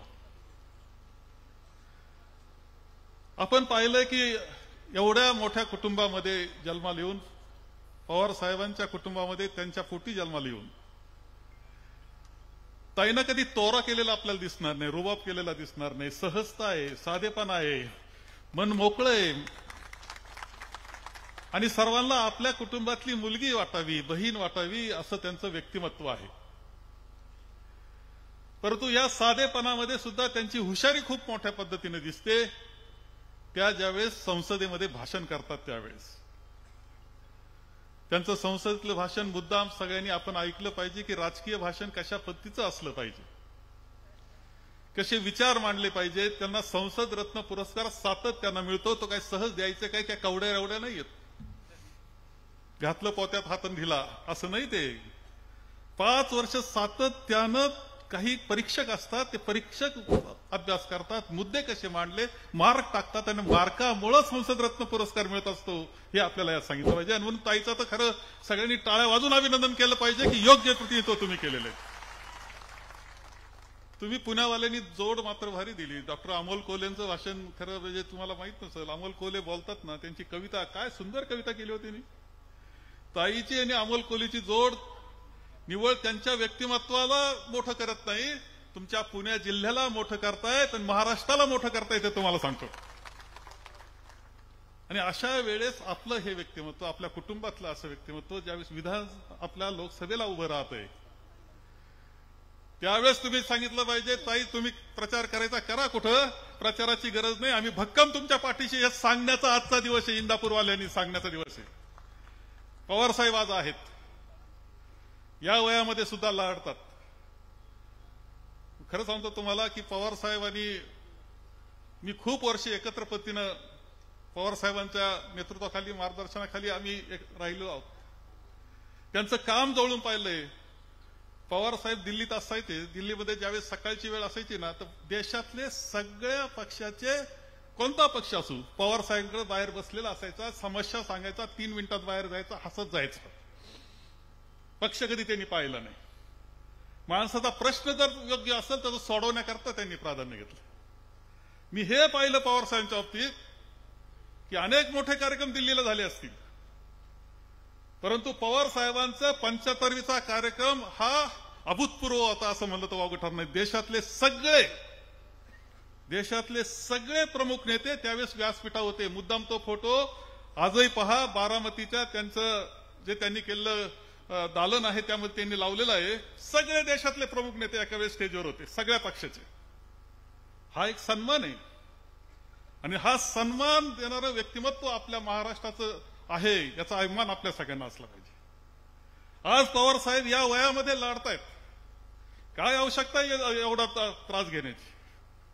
आज इथे दिसतायत, उद्या विदर्भात दिसतील, परवा मराठवाड्यात दिसतील, पुन्हा कोकणात दिसतील. धावपळ, रात्री येऊन बैठका करतील, आमच्याबरोबर बसतील, अरे असं हे करा, असं नियोजन करा, हे सांगतील. हे कशा करता? हे कोणत्याही सत्य करता नाही चाललेलं, हे लक्षात ठेवा. सत्य करता नाही चाललं, हे चाललंय तत्वा करता म्हणून. जे तत्व आतापर्यंत जपलेलं आहे आपण, ज्या तत्वाला शाहू फुले आंबेडकरांचं तत्वज्ञान म्हणतात, विचार म्हणतात, जो बहुजन समाजाचा आहे, त्या बहुजन समाजाचा विचार हा आपला विचार, या राज्यघटनेचा विचार, त्याच्यातले तत्व हे आमचे तत्व आणि त्याचं पाठराखण करणं ही आमची जबाबदारी.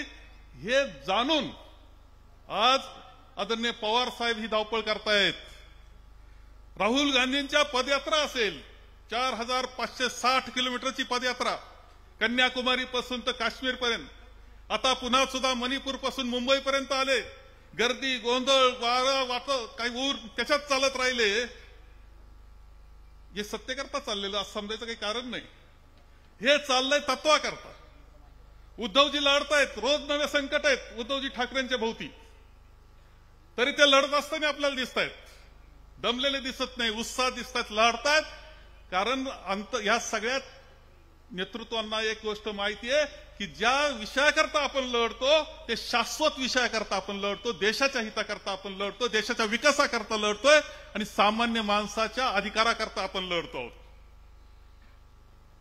तुम्हाला एक निवडणूक आता झाली जगामध्ये, रशियाची निवडणूक झाली. पुतीन पुन्हा अध्यक्ष झाले, प्रमुख झाले. ते निवडणुकीमध्ये विरोधी उमेदवार नव्हता. काही विरोधक होते, कुणी विमान अपघातात गेले, कुणी तुरुंगात गेले, कुणी काय झालं कळालं नाही. एकच उमेदवार मतदान एकालाच करायचं, मतपत्रिका एकच नाव, दुसरं नाव सुद्धा नाही, कारण विरोधीच नाही कोणी. तेव्हा ही निवडणूक जर आपण व्यवस्थित काळजीपूर्वक गेलो नाही ना तर 29ची निवडणूक तशी आहे, एवढं लक्षात ठेवा. अरे मताने आपल्याला काय नाही दिलं, गरीब माणसाला आणि आम्हा सगळ्यांना सन्मान देण्याचं काम या राज्यघटनेनं केलं, मताच्या अधिकारानं केलं. हे विसरून आपल्याला सगळ्यांना चालणार नाही. ते जपण्याचं काम तुम्हाला आम्हाला करावं लागणार आहे. म्हणून ही निवडणूक सुप्रियाताईची आहेच, परंतु ही निवडणूक आपली राज्यघटना वाचवण्याची आहे, ही निवडणूक आपली लोकशाही वाचवण्याची आहे, हे विसरून आपल्याला चालणार नाही. आता निवडणुकीची तयारी सर्व पक्षांची चालली. पक्षांची तयारी म्हणजे काय, जाहीरनामा कसा करायचा, त्यामध्ये कोणकोणत्या गोष्टी असल्या पाहिजे पुढे आम्हाला करणार, दुसऱ्या लोकांना कसं समजून सांगायचं की आम्ही काय काय आतापर्यंत केलं, कोणती कामं तुमची केली त्यामुळे आम्हाला मतं द्या, जाहीरनामा पहा पुढे काय काम करणार आम्हाला मतं द्या. त्याकरता सभेचं नियोजन कसं असलं पाहिजे, कोणी कोणी पुढाऱ्यांनी जायचं, कशा पद्धतीनं मांडणी करायची, लोकांना आपल्याबरोबर कसं घ्यायचं. लोकशाहीमध्ये निवडणुकीची तयारी याचा अर्थ हा असतो की आम्ही काय कामं केले, कसे करणार, तुम्ही आम्हाला मतं द्या म्हणण्याचा. भारतीय जनता पक्षाची वेगळीच तयारी चाललेली आहे. विरोधी बोलतोय आत घाला, हा मुख्यमंत्री आत घाला. काल केजरीवाल सुद्धा जेलमध्ये, त्याच्या पलीकडे जाऊन पाहतोय की ईडी जोरात कामाला लागली. ताईने आता सांगितलं ईडी आयटी जोरात आता देशभर कामाला लागलेत. दुसरं आपण पाहतो की काँग्रेसचे जे खाते होते पक्षाचे ते गोठवण्यात आले. आमचे पक्षाचे अध्यक्ष म्हणतात की आम्हाला रेल्वेने जाण्याच्या तिकिटाला सुद्धा आता पैसे नाही आमच्या हातात. तुम्ही निवडणुकी तयारी करण्याची लोकशाहीची पद्धत वेगळी आणि भारतीय जनता पक्षाची चाललेली पद्धत वेगळी, हे लक्षात ठेवलं पाहिजे आपण. तुम्ही दहशतीतून निवडणूक जिंकू इच्छितात, हे चित्र आता दिसतं आहे. तुम्ही डांबू शकता लोकांना जेलमध्ये, आमच्या खात्यांना सुद्धा डांबू शकता तुम्ही, पण जनतेला डांबू शकणार नाही, मतदारांना डांबू शकणार नाही, हे सुद्धा भारतीय जनता पक्षाने लक्षात ठेवलं पाहिजे. आणि मी आपल्याला या निमित्त एवढंच सांगेन, काही नाही, आपल्याला मतदान करायचं लोकशाही करता, आपल्याला मतदान करायचंय आपल्या राज्यघटनेकरता, आपल्याला मतदान करायचं विचाराला, पुरोगामी विचाराला, शाहू फुले आंबेडकरांच्या विचाराला आपल्याला मतदान करायचंय. तो सन्मान पवार साहेबांचा, राहुलजींचा, उद्धवजींचा यांचा सन्मान राहील समाजामध्ये, देशामध्ये, याच्याकरता मतदान आपल्या सगळ्यांना करायचंय. आणि म्हणून सुप्रियाताईला मतदान हे करायचंय. मी सांगितलं सुरुवातीला खूप कार्यक्रम केले, मित्र आमच्या अडचणीत आहेत, मित्र तिकडे गेले. आता ते काय करतील हे मला माहित नाही, मी काही विचारलं नाही. पण मित्र कुठं असू, त्यांना जर शांत झोप लागत असेल तर लागू द्या, परंतु ही जनता शांत झोपणार नाही, लक्षात ठेवा. तुमच्या डोक्यात काही असलं तरी जनतेनं निर्णय घेतलेला आहे. मतदान आघाडीला करायचं, मतदान सुप्रियाताईला करायचं आणि पुन्हा एकदा आघाडीचा झेंडा हा महाराष्ट्रावर लावायचा आणि इंडियाचा झेंडा देशावर लावायचा. हा निर्णय तुमचा असलाच पाहिजे, हे या निमित्तानं सांगतो आणि माझे भाषण संपवतो. धन्यवाद बाळासाहेबजी. यानंतर महाराष्ट्राची बुलंद तोफ शिवसेना नेते खासदार संजयजी राऊत आपल्याला मार्गदर्शन करतील.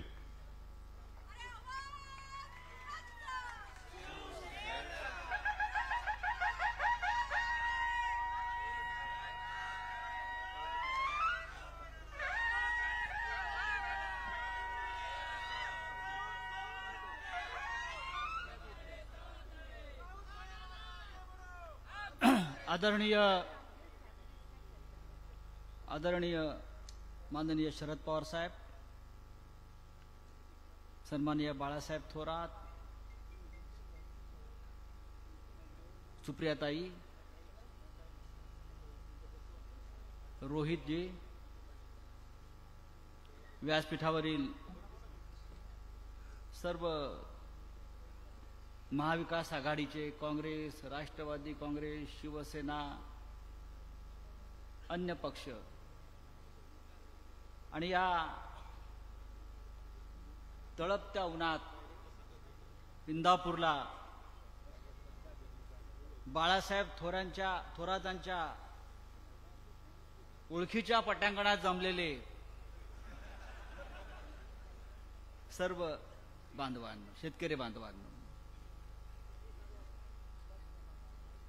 आपण बराच वेळ इथे बसलेला आहात, थांबलेला आहात, ऊन तळपताय. आम्हाला बाळासाहेब ठाकरे नेहमी सांगायचे, लोक जेव्हा उन्हात बसलेले असतील तेव्हा त्यांचा जास्त अंत पाहू नका. पण आपण इथे एका विचारानं बसलेला आहात, एका भूमिकेतून बसलेला आहात. आणि मला आनंद आहे की इंदापूरला सुप्रियाताईच्या प्रचारासाठी मला इथे येता आलं. मगासपासून मी ऐकतोय आणि एक गोष्ट इथे स्पष्ट दिसतंय, जी रोहित दादानं सांगितली, सुप्रियाताईने सांगितली. पायाखालची वाळू सरकली की माणूस दहशतवादाचा मार्ग स्वीकारतो. माणूस घाबरला, समोरचा पराभवाची भीती वाटायला लागली, लोक आपल्याला स्वीकारणार नाहीत याचं भय वाटायला लागलं की मग तो मोदीचा मार्ग सुरू होतो,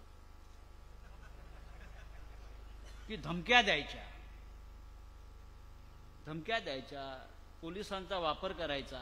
बरं, धमक्या कशा देतात आम्हाला माहिती आहे, आम्ही आयुष्यभर धमक्या देतच आलेलो आहोत.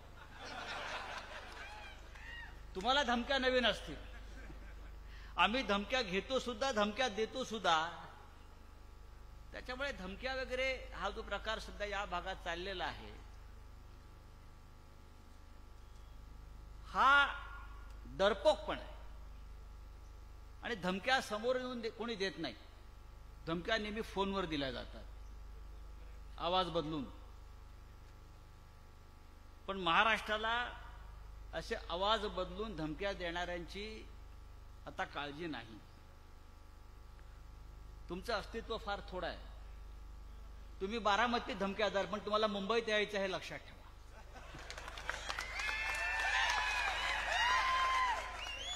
मुंबईला यायचं आहे, ठाण्याला यायचं आहे, रस्ता आमचाच आहे ना. कोणाला धमक्या देत आहे? पवार साहेबांच्या माणसांना धमक्या देत आहे की शिवसैनिकांना धमक्या देत आहे? कोणाला धमक्या देत आहे? धमक्या देऊ नका. आम्ही घाबरणारे लोकांना ही मर्दांची सभा आहे. नामर्द होते, डरपक होते, ते गेले पळून. या धमक्या, ते पोलीस स्टेशनला फोन, खोटे गुन्हे. आज सकाळी सुप्रियाताईचं मी मुंबईला एक भाषण वाचलं की त्या म्हणाल्या की मलाही भीती वाटते की मलाही अटक होईल. अटक करू शकतात. रोहित दादाला, युगेंद्रला अडवून सांगितलं जातंय की तुम्ही प्रचार करू नका. अरे, तुम्ही तुमच्यात हिंमत असेल, तुम्ही तुमचा प्रचार करा आणि निवडून देऊन दाखवा बारामतीमध्ये. ही लढाई बारामतीची नाही, ही लढाई महाराष्ट्राची आहे. बारामतीमधली लढाई ही महाराष्ट्राची लढाई आहे, महाराष्ट्राच्या अस्मितेची लढाई आहे, महाराष्ट्राच्या स्वाभिमानाची लढाई आहे. ही फक्त पवार साहेबांची आणि सुप्रियाताईची लढाई नाही. आम्ही इथे वारंवार येतो आहोत. सुप्रियाताईच्या प्रचाराला आम्ही इथे फार कमी वेळा आलो याआधी. आम्हाला माहिती आहे की इथे प्रचाराची गरज नाही, आताही नाही प्रचाराची गरज. पण ही तुमची दादागिरी, हा तुमचा दहशतवाद, या तुमच्या धमक्या, आणि बारामतीचं कोणी गुजरात करू पाहत असेल तर इथे शिवसेनेचा भगवा झेंडा ठामपणे उभा राहील. आणि मगाशी जे आपण सांगितलं की आमच्याशी लढत आहे गुजरात, आमचं गुजरातशी भांडण नाही. गुजराती जनता, गुजराती व्यापारी असतील, सगळे मी एकत्र मुंबई, महाराष्ट्र, देशात काम करतो. पण सध्या जी वृत्ती आहे त्या वृत्तीला कुठेतरी हा पायबंद घातला पाहिजे. माणूस राजकारणातला विकासावर बोलतो, विकासावर मत मागतो, आपण केलेल्या कामावर मत मागतो. धमक्या देऊन जे मतं मागतात त्यांनी गेल्या काही वर्षात विकास केला नाही, याचा मी हा त्याचा सरळ अर्थ आहे. तुम्हाला धमक्या द्यायची वेळ काय येते याचं कारण लोक तुमच्या बरोबर नाहीये, हे लक्षात घ्या.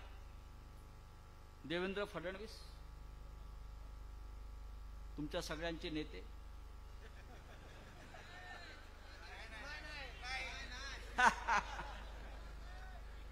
देवेंद्र फडणवीस हे परवा काय म्हणाले, मी पुन्हा आलो आणि कसा आलो तर दोन पक्ष फोडून आलो. काय क्वालिफिकेशन?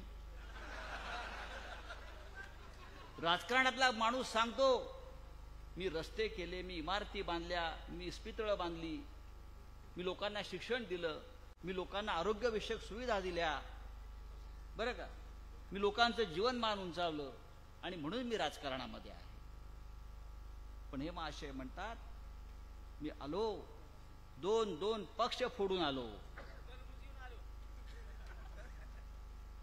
मी त्यांना सांगू इच्छितो 4 महिन्यांनी देशातलं सरकार बदलणार आहे. आमची गॅरंटी आहे महाराष्ट्रात तुम्ही आणि केंद्रात मोदी नसेल, सत्ता आमच्याकडे असेल. तुम्ही पक्ष फोडले ते ईडी आणि सीबीआयच्या दहशतीवर फोडले. ही यंत्रणा उद्या आमच्या हातामध्ये येणार आहे. तुमचा पक्ष शिल्लक राहतोय का पहा.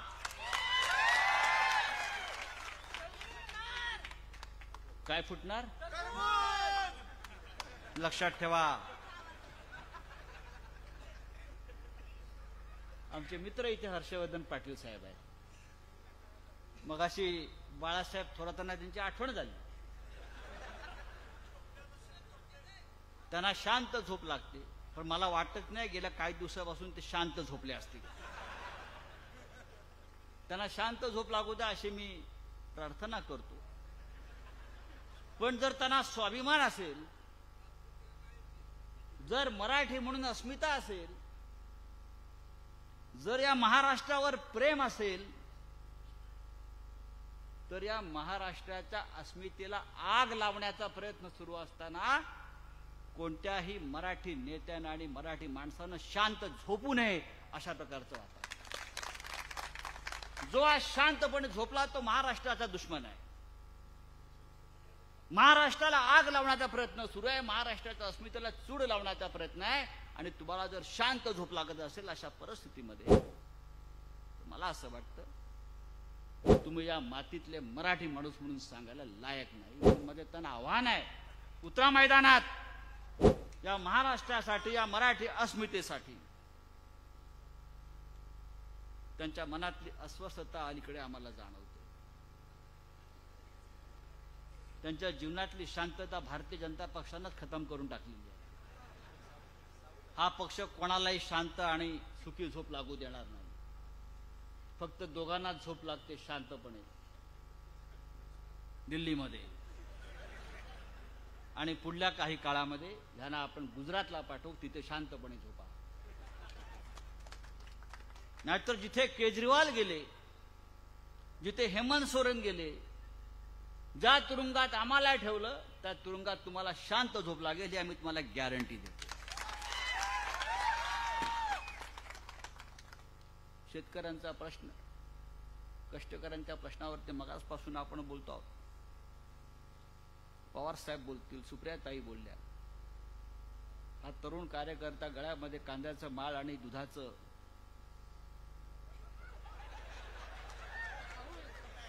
राहुल,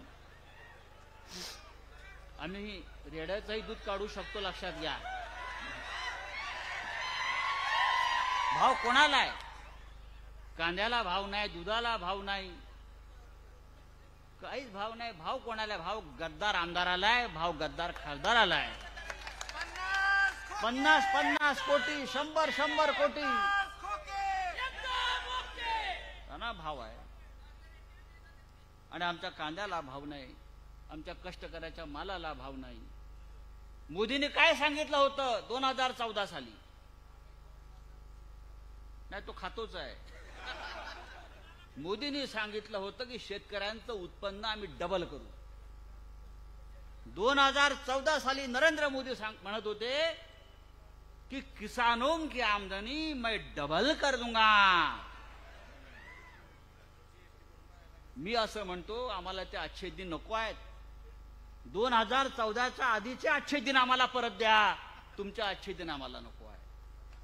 आणि त्यासाठी ही लढाई आहे. मित्रांनो, या महाराष्ट्रामध्ये महाविकास आघाडी मजबूतीने पुढे चाललेली आहे. कोणाला वाटत असेल, मग शिवसेनेतल्या असतील, काँग्रेस पक्षातले असतील, राष्ट्रवादी काँग्रेस पक्षातले असतील, की आम्ही गेल्यामुळे यांचा प्रवास थांबला, राजकारण थांबलं, सगळं काही अडलं, असं नाहीये. अजित पवार गेल्यामुळे झाडाचं पाणी हललं नाही. एकनाथ शिंदे गेल्यामुळे शिवसेना अधिक मजबूत झाली. आणि अशोक चव्हाण गेल्यामुळे आदर्श टॉवर काय खाली आला नाही, तो तसाच. आणि प्रभू श्रीरामाचं मंदिर जे शिवसेनेमुळे निर्माण झालं अयोध्येत, त्याची प्राण प्रतिष्ठा नरेंद्र मोदीने केली तिकडे जाऊन. तो राम काय तुम्हाला मतं देणार नाही, अशा प्रकारचं वातावरण या देशामध्ये. मी इतकंच सांगेन, या विश्वात रामकृष्णही आले गेले, तयाविना जगना अडले. कुणी सदोदित सुतक धरले, मग काय अटकले मज शिवाय. हे अजित पवारांना सांगा कोणीतरी. तुमच्याशिवाय ही बारामती अडलेली नाही, हा महाराष्ट्र अडलेला नाही. पण यापुढे जे सोडून गेले महाविकास आघाडीतून, त्यांच्या जीवनामध्ये आणि त्यांच्या राजकारणामध्ये ही जनता अडथळे आणल्याशिवाय राहणार नाही. तेव्हा एक निर्णय आपण घेतला पाहिजे रोहित. जे गेले ते गेले, त्यांच्याशिवाय आपण पुढे निघालेलो आहोत. त्यांच्याशिवाय ही जनता आपल्या पाठीशी आहे. आणि या जनतेला आता आपल्याला पुन्हा फसवायचं नाही. शेतकऱ्यांची संपूर्ण जबाबदारी महाविकास आघाडी असताना या सरकारने घेतली. आज या देशाला कृषी मंत्री कोणतो माहित नाही. आज हे लोकांना वाटतं पवार साहेबच कृषी मंत्री आहेत. राज्याचे देशाला कृषी मंत्री आहे का? आज मला अजूनही आठवत आहे, त्या काळामध्ये पवार साहेबांनी 71,000 कोटीचं कर्ज पवार साहेबांनी कृषी मंत्री असताना माफ केलं. उद्धव ठाकरे मुख्यमंत्री झाले, महाविकास आघाडीच्या सरकारनं 2 लाखाचे कर्ज माफी केली होती. हे शेतकऱ्याला विसरता येणार नाही. या बारामतीमध्ये ही लढाई जी आपण करतो आहोत, मगाशी म्हणालो, ही महाराष्ट्राच्या अस्मितेची लढाई आहे. एकेकाळी आम्ही सांगत होतो, सेनापती बापटाने सांगितलं होतं, महाराष्ट्र मेला तर राष्ट्र मेले, मराठा विना राष्ट्र गाडा न चाले. खरा वीरवैरी पराधीनतेचा, महाराष्ट्र आधार या भारताचा. या भारताचा आधार या बारामतीमध्ये शरद पवार साहेबांच्या रूपानं कायम उभा आहे. म्हणून हा महाराष्ट्र आणि या देश आज अभिमानानं महाराष्ट्राची ओळख सांगतोय. ही ओळख आपण ठेवली पाहिजे. आणि महाराष्ट्रामध्ये प्रत्येक जागा महाविकास आघाडी जिंकेल 48. पण या सगळ्यात पहिल्या क्रमांकावर बारामती आणि सुप्रियाताई असायलाच पाहिजे. आणि असेल अशा मी शुभेच्छा देतो आणि आपली रजा घेतो. जय हिंद, जय महाराष्ट्र. धन्यवाद साहेब, मनपूर्वक धन्यवाद. यानंतर देशाचे नेते आदरणीय शरदचंद्रजी पवार साहेब यांचा यथोचित सन्मान या ठिकाणी संपन्न होत आहे. मी सन्माननीय महारुद्रजी पाटील, ॲडव्होकेट तेजसिंह पाटील, अमोलजी बिसे, सागरबाबा मिसाळ यांना विनंती करतोय, देशाचे नेते आदरणीय शरदचंद्रजी पवार साहेब खऱ्या अर्थानं शेतकऱ्यांच्या बांधावरती जाळून शेतकऱ्यांचंही कर्जमाफी माफ करणारे, शेतकऱ्यांचा जाणता राजा, माजी केंद्रीय कृषी मंत्री सन्माननीय शरदचंद्रजी पवार साहेब यांचा यथोचित सन्मान या ठिकाणी संपन्न होत आहे. शेतकऱ्यांचा आसूर, शेतकऱ्यांची बैलगाडी प्रतिमा देऊन आदरणीय साहेबांचा यथोचित सन्मान या ठिकाणी संपन्न होत आहे. यानंतर देशाचे नेते आदरणीय शरदचंद्रजी पवार साहेब आपल्याला मार्गदर्शन करतायत.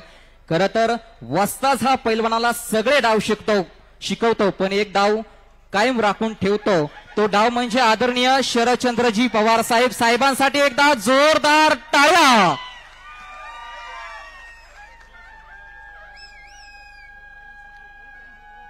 अशा कार्यक्रमासाठी अगत्याने आलेले काँग्रेस पक्षाचे नेते बाळासाहेब थोरात यांचा विचार असताच आपण ऐकले की शिवसेनेचे नेते संजय राऊत, आपल्या उमेदवार सुप्रियाताई सुळे, संजय जगताप, सुनीदास पवार, रवींद्रदादा पवार, जगन्नाथ सेवाळे, सक्सेना सरगर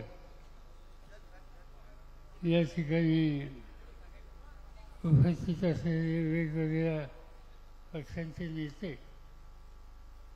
विशेषतः काँग्रेस पक्ष, राष्ट्रवादी काँग्रेस पक्ष, आप, शिवसेना आणि अन्य सगळ्या विविध राजकीय पक्षाचे नेते आणि हजारोच्या संख्येने या ठिकाणी उपस्थित असलेले माझे सगळे इंदापूर भाई बहिणी, या व्यासपीठावर अनेकदा मी आलो, अनेकदा तुमच्याशी बोललो. आज एक वेगळी स्थिती देशाची. हा देश, देशाचा कारभार, राज्य, राज्याचा कारभार कुणाच्या हातामध्ये राहावा हा प्रश्न आपल्या सगळ्यांच्या समोर आहे. भारतीय जनता पार्टी यांच्या हातामध्ये देशाची सत्ता आहे. लोकशाहीमध्ये सत्ता मिळणं आणि ती सत्ता लोकांच्यासाठी वापरणं, त्याच्यामध्ये काही गैरवाजी नाही. पण सत्तेचा वापर करून डॉक्टर बाबासाहेब आंबेडकर यांनी तुम्हाला, मला, सगळ्यांना घटनेच्या आधारानं मूलभूत अधिकार दिला. त्या संविधानावर आणि तुमच्या अधिकारावर हमला व्हायची शक्यता असली तर त्यासाठी सामान्य माणसांनी अत्यंत जागृत हे राहण्याची आवश्यकता आहे. 3 आठवड्याच्या पूर्वी कर्नाटकामध्ये एक भाजपचे खासदार आहेत, केंद्र सरकारमध्ये राज्यमंत्री होते, आणि त्यांनी आपल्या भाषणात सांगितलं की आम्हाला घटना बदलायची, आणि ती घटना बदलायची असेल तर प्रचंड बहुमत तुम्ही आजच्या प्रधानमंत्र्यांची करावं. म्हणजे देशाच्या प्रधानमंत्र्यांना लोकांच्यासाठी राज्य करायला, त्यांचे प्रश्न सोडवायला बहुमत द्या, हे मी समजू शकतो. पण घटना बदलायची, त्यासाठी ताकद पाहिजे, त्यासाठी पुरेसा नंबर पाहिजे, आणि ते काम तुम्ही करावं, हा आज भाजपचा एक मंत्री सांगतो. आणि हाच धोका आज या देशाच्या समोर आहे. आणि म्हणून ही निवडणूक अत्यंत महत्त्वाची आहे. आपण बघितलं अनेक गोष्टी, अनेक आश्वासनं या सरकारने आपल्या सगळ्यांना दिली, पण त्याची अंमलबजावणी केली नाही. इंदापूर तालुका शांत विचारानं, एकत्रितपणानं समाजकारण करणारा हा तालुका आहे. मला आठवतंय 56 वर्षाच्या पूर्वी मी महाराष्ट्राच्या विधानसभेत पहिल्यांदा निवडून आलो आणि माझ्या यादी 10 वर्ष शंकरराव भाऊ इथं निवडून येत होते 1952 सालापासून. आम्ही दोघे बरोबर आमदार होतो. नंतर आम्ही दोघे बरोबर मंत्री झालो आणि हे गोष्ट इंदापूरने आम्हाला शिकवली की सत्ता कधी डोक्यात जाऊन द्यायची नाही. शंकरराव भाऊने राजकारण केलं पण हवेच कधी ते राहिली नाही. सत्ता कधी डोक्यात आलं नाही. नम्रता कधी शोधली नाही. स्वच्छ कारभार कधी शोधला नाही. आणि त्यामुळं साहजिकच त्यांचं आठवण त्यांचं स्मरण आजही तरुण मला सगळ्यांना होतं. पण आज मात्र संकट वेगळी आहे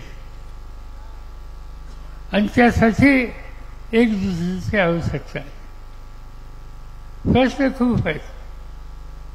आपला सगळा भाग हा जास्तीत जास्त ऊसाची शेती करणारा कारखानदारी काढली 2 पैसे मिळतील याची काळजी घेतली. उजनीचं पाणी फाटणार ते मिळतं. निरा उजवा आणि जावा करवा त्याची मदत आपल्याला होते. आणि या सगळ्या गोष्टीच्यामुळं या भागामध्ये काही मर्यादित जिल्ह्यात भाग शोधला तर बागायत भागाचं क्षेत्र हे दिवसेंदिवस वाढतंय आणि त्यामुळे साहजिकच उत्पन्न वाढतंय. पण उत्पन्न वाढून नुसतं चालत नाही. त्याला रास्त किंमत मिळाली पाहिजे.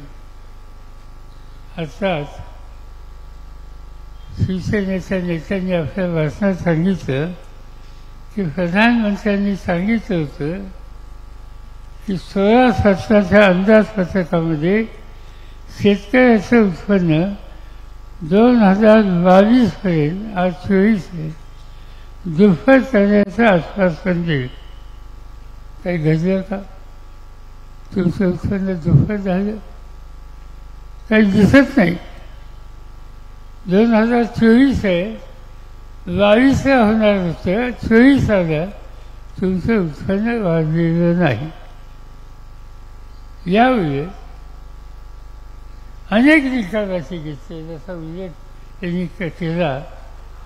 कांदा निर्यात बंदी एकदम निर्यात बंदी. कांद्याचे भाव गजगजले. कांदा उत्पादक रस्त्यावर आला.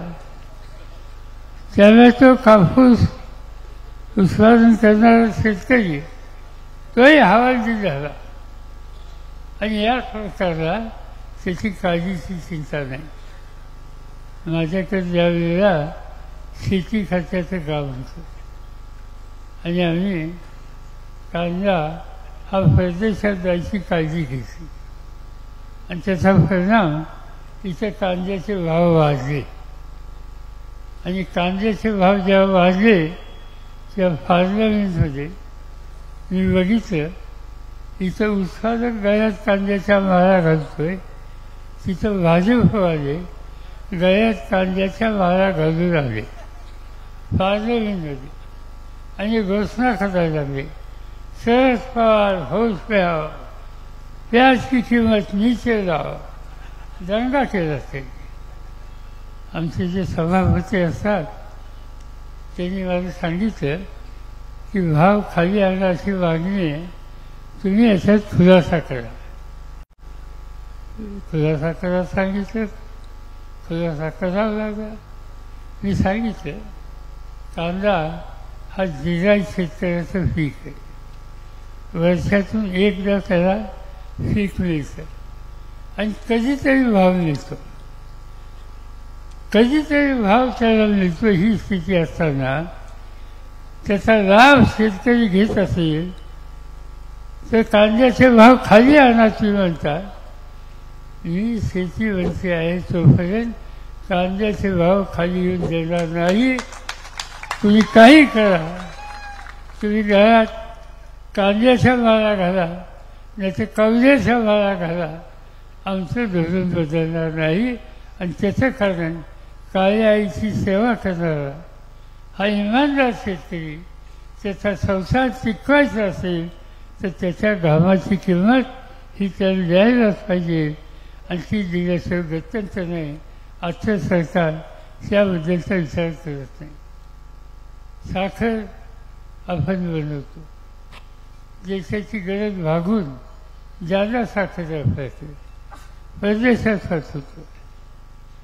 परदेशात पाठवल्यामुळे 2 पैसे ज्यादा मिळतात आणि त्यामुळे ऊसाची किंमत देता येते. केंद्र सरकारने सांगितलं की परदेशात पाठवायचं नाही आणि पाठवायचं असेल तर त्याचा कर आणि GST आम्ही बसू आणि त्याचा परिणाम आज अनेक कारखान्यामध्ये त्यांच्या गोदाममध्ये हजारो नाही लाखो साखरेची होती पडली. दुनियेमध्ये आम्हाला साखर हा ठिकाणी पाठवता येते. दुसरं काहीतरी करावं लागेल. प्रधानमंत्री आहेत त्यांनी सांगितलं की साखरेपासून तुम्ही इथेनॉल करा. चांगली कल्पना. इथेनॉल करायचं, कारखाने टाकले, कारखान्यात नवीन सुविधा केली, इथेनॉलची निर्मिती झाली, इथेनॉल तयार झालं आणि आता बंदी घातली. आता म्हणजे पाठवायचं नाही. मग ती गंमत आहे.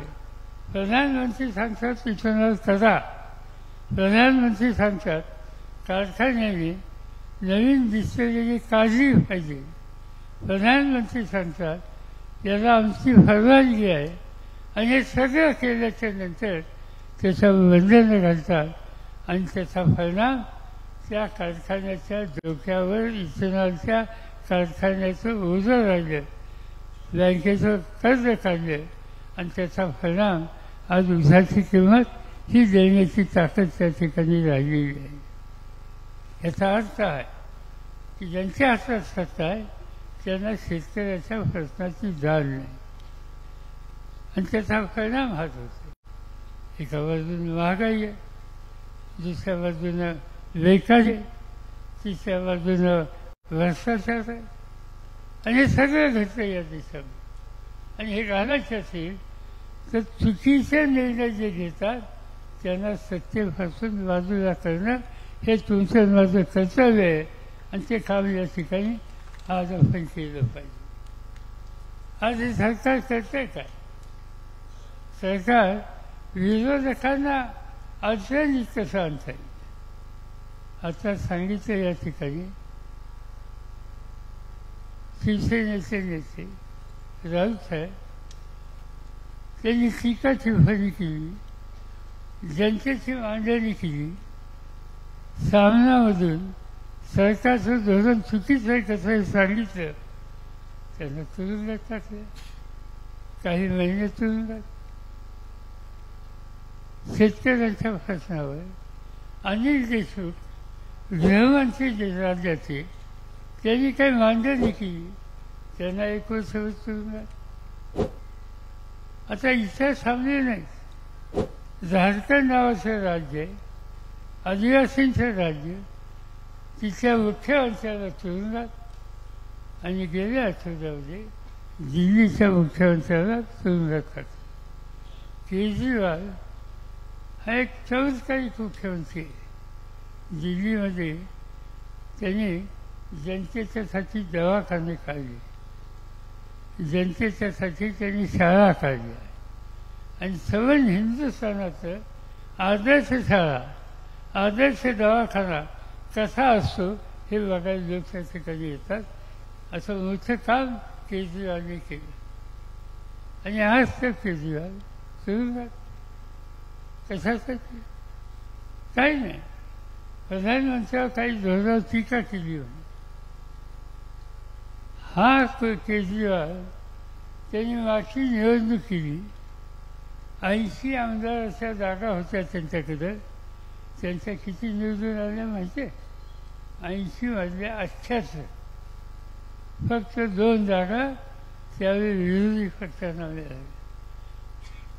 म्हणजे 98% निकाल लोकांनी त्याच्या बाजूने दिला.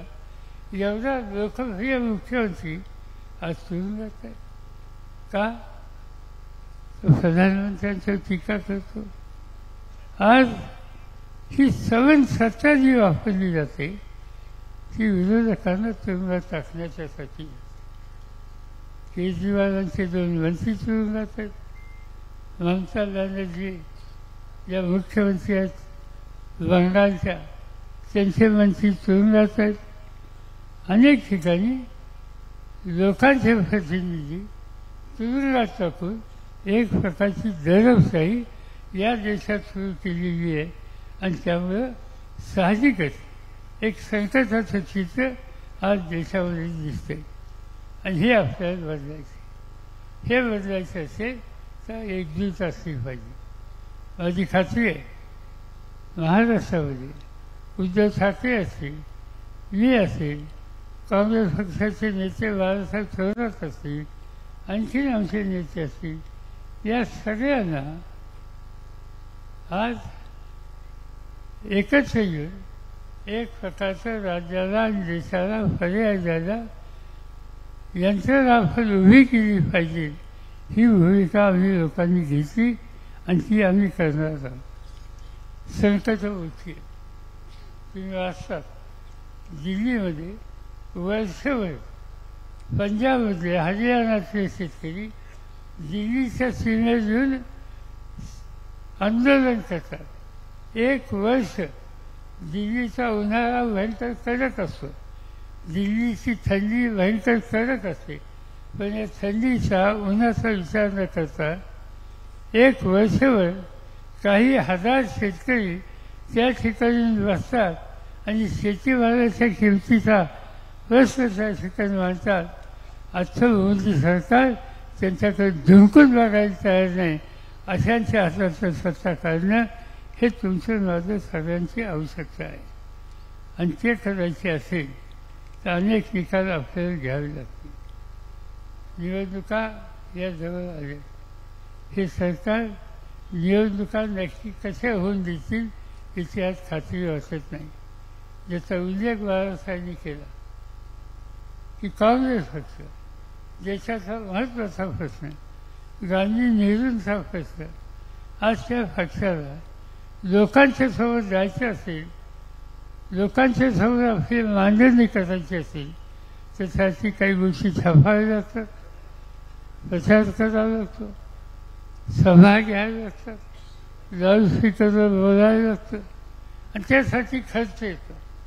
तो खर्चच बंद करायचा म्हणून केलं काय तर काँग्रेस पक्षाचं बँकेत असलेलं अकाउंट तेच वेळी बंद केलं आणि सवन त्यांचा व्यवहार हा बंद करून टाकला. आज काँग्रेस पक्षाचं अकाउंट त्यांनी थांबवलं.